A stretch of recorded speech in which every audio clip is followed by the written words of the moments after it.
the vision, again receptor, afferent cortex. So here receptor is your eyes. Okay, who is the antenna? Lateral geniculate body. Again, who is the television? Visual cortex. So here the receptor will be your eyes. Antenna will be your LGB. Which part of the thalamus? LGB. What is LGB? Lateral geniculate body. Retina have how many cells? Retina. 7 cells are there in the retina. How many cells are there? 7 cells are there in the retina, not 2. Whenever I ask anyone, say rod and cone. No, there are 7 cells. Okay. First cell I will say bipolar neuron. Bipolar neurons are having 2 poles. With one pole they connect rod and cone. With other pole they connect ganglion. Suppose I am bipolar cell, I will connect rod and cone with the ganglion cell. So bipole, 2 poles are there. So in the retina there are 2 poles, with one poles rod and cone, with other poles ganglion cells. Rod and cones are connected to each other by horizontal cells. Rod and cones are connected to each other by horizontal cells. Ganglion cells are connected to the bipolar by which cell? Amacrine cells. Amacrine cells. So I have discussed 6 cells. The only cell left is Muller cell. Muller cell form blood retina barrier. Now what is role of horizontal and amacrine cell? Lateral inhibition. Suppose you want to focus on this word. Automatically other area will be blurred. If you are focusing on me, these words get blurred. If I focus camera on me, either I will be focused or board will be focused. Okay, it is like that only. So lateral. So if you want to focus anything in your life, other thing will be blurred. Only then you can focus. It is called as lateral inhibition. Is this clear, doctor? So lateral inhibition is done by amacrine cell by releasing acetylcholine. What is released from amacrine? Acetylcholine. What is released from amacrine? Answer is acetylcholine, doctor. But acetylcholine here is not excitatory. Acetylcholine here is inhibitory because it causes lateral inhibition. Is this clear, doctor? So this is about the retina, about the cells. The rod are for night vision. Maximum they are at the extrafoveal region, and the pigment in the rod is rhodopsin. Cones are for day vision. They are mainly in the fovea, and the pigment is iodopsin. Okay. So first order neuron will be rod and cones. Second order neurons, I told you, bipolar cells. They connect rod and cone with the ganglion cells, if you remember. Then comes your ganglion cells. Ganglion cells are the only cells in the retina that can produce action potential.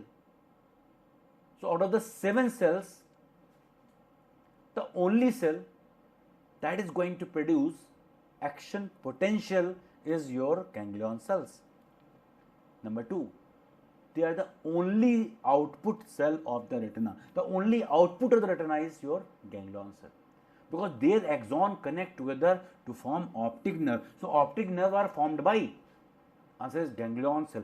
Ganglion cell axon connect together to form optic nerve. Now comes your horizontal cell. I told you they connect rod and cone. Amacrine cell release acetylcholine and causes, I told you already, it causes lateral inhibition.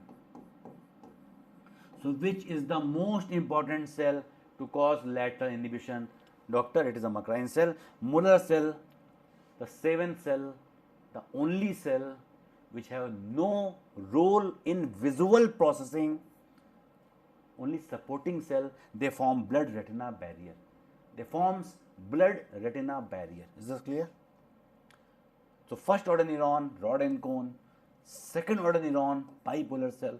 Third order neuron, ganglion. Fourth order neuron will be your antenna.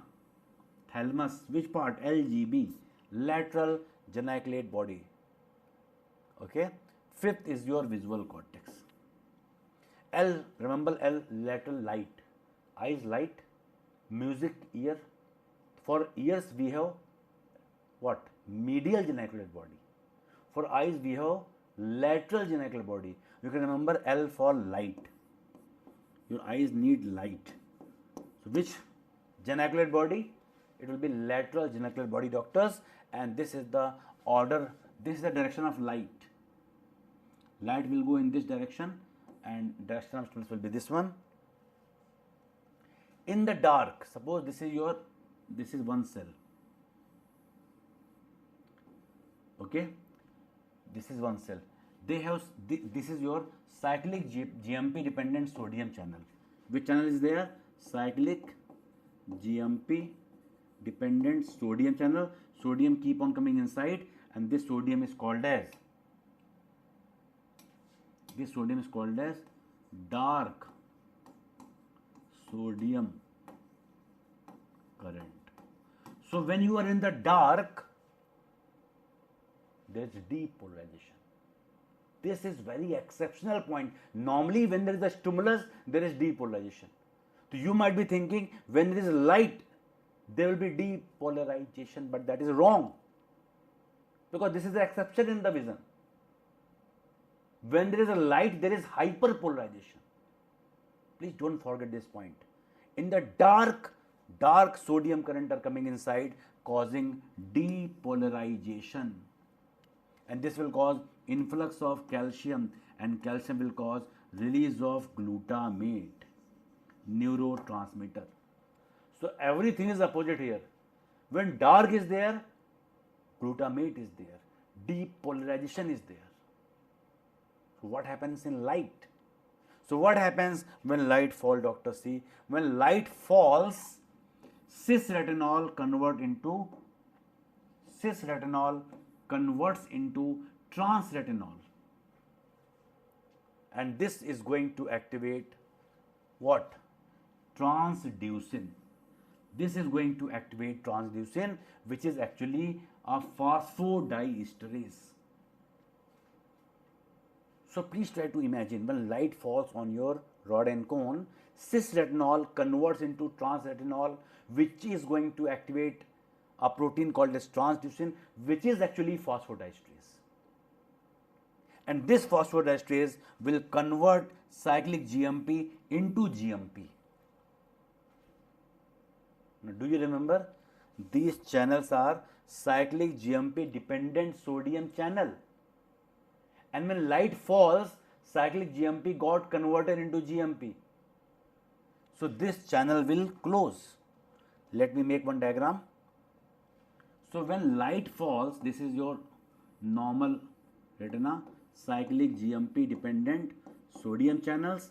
Sodium keep on coming inside. It causes influx of calcium. Calcium causes release of glutamate. Now what happens when light falls? Let me use some other color. For example, if I say when light falls, cyclic GMP is converted into GMP. So this channel will close. Instead of depolarization, normally there was a depolarization, now we will have hyperpolarization. Instead of depolarization, now we are going to have hyperpolarization, one of the most important concept. Normally we think everywhere there will be depolarization. Okay? Everywhere there will be more and more glutamate release. No. When there is a dark, depolarization, more glutamate. When there is light, hyperpolarization, and glutamate will be lesser. Please note down this in your red, in the red line. Write down these things in the red ink. Why? Because these are very, very, paradoxical things. You cannot guess these questions in the exam if you don't know. And examiners are very fond of asking this question. When light falls, what happened? Depolarization? You say yes. No, hyperpolarization. Certainly examiner will give 10 out of 10. They will ask you, when light falls, glutamate will be more? Yes or no? You say no. It will be less. He will be happier. That you know the concept. So when light falls, there is a hyperpolarization. Glutamate is going to be less. And remember, the lesser glutamate is going to activate bipolar cell and ganglion cell. Again, one more exception. Normally when there is a more neurotransmitter, activation will be more to the further neurons. Here everything is opposite. When glutamate was more, bipolar cells were inhibited. And when glutamate is less, bipolar cell will be activated, ganglion cell will be activated, optic nerve will be activated. So everything is just paradoxical. So there is a hyperpolarization, there is decreased glutamate, and there is more activation of your ganglion cell, optic nerve. Okay. I hope this concept is clear. And conversion of cis-retinol into trans-retinol need a Wald cycle called as BLM. Bathmore rhodopsin will convert into Lumi rhodopsin into meta 1 and meta 2. So just for your historical importance, sometime in the Viva or in the exam they ask you Wald cycle. So it is I will not say Balma, but BLMM. Bathmore rhodopsin, Lumi rhodopsin, meta 1, meta 2. So BLMM. Now, of course, after receptor, they are going to hit your target, the antenna. Who's the antenna over here? Antenna means the relay station. It's always thalamus. Which part of the thalamus? I told you L for light, lateral, geniculate, body. So next question, how many layers are there? 1, 2, 3, 4, 5, 6. How many layers are there? 6 layers. Out of the 6 layer, 1 and 2 are bigger, so they are called as a magnocellular layer. Out of the 6 layer of LGB, 2 layers are the bigger, so called as magnocellular. They are for movement of eyeball. M for magno, M for movement of eyeball. 3, 4, 5, 6.